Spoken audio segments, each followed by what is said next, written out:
Greek tragedy, a classic form of literature.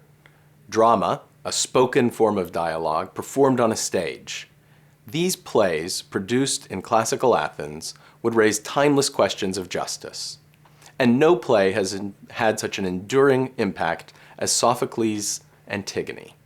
Sophocles' Antigone raises profound questions about the nature and grounding of political justice.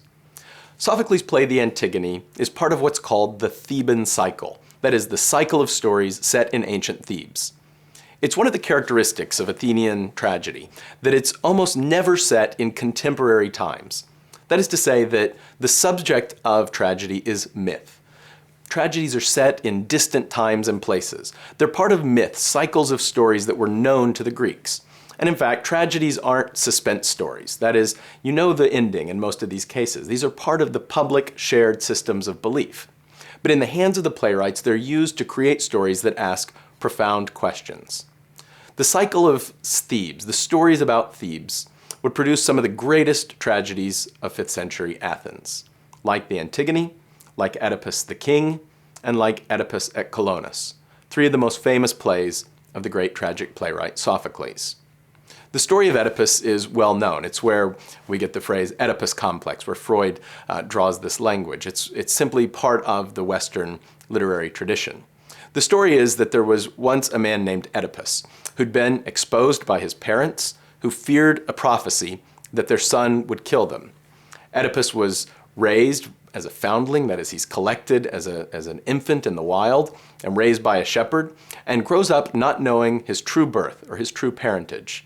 And ultimately, in fulfillment of the prophecy, he unknowingly kills his own father and moves to Thebes, where he unknowingly marries his own mother. These are the sort of stories that give Greek tragedy its reputation for excess, for violence, for wild story plots. And so Oedipus kills his father, marries his mother. Eventually, a plague falls upon the city of Thebes, and Oedipus seeks out the cause of this plague. Ultimately, he comes to learn his true identity and realizes that he's slain his father and married his mother. Horrified, Jocasta, his wife, kills herself. Oedipus blinds himself and sends himself into exile. These are the background stories to the plays that Sophocles would compose in the 5th century. The Theban cycle continues with the sons of Oedipus in power in Thebes. Oedipus and Jocasta had 4 children, 2 boys and 2 girls. The 2 sons are named Eteocles and Polynices. The 2 daughters, Antigone and Ismene. There are different accounts of exactly what happened after the exile of Oedipus, but it's clear that succession passed in some sense to the 2 sons of Oedipus, Eteocles and Polynices. In the version of the myth that Sophocles uses, Eteocles and Polynices come to an agreement that Eteocles will be king and Polynices will leave the city.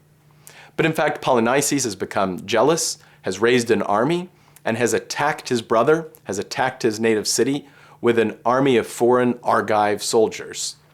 He ultimately kills his brother, who kills him simultaneously in a one-on-one combat on the city walls, leaving them both dead.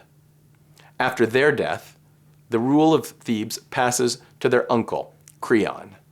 And it's in this situation, in this context, that the poet Sophocles sets his story of Antigone.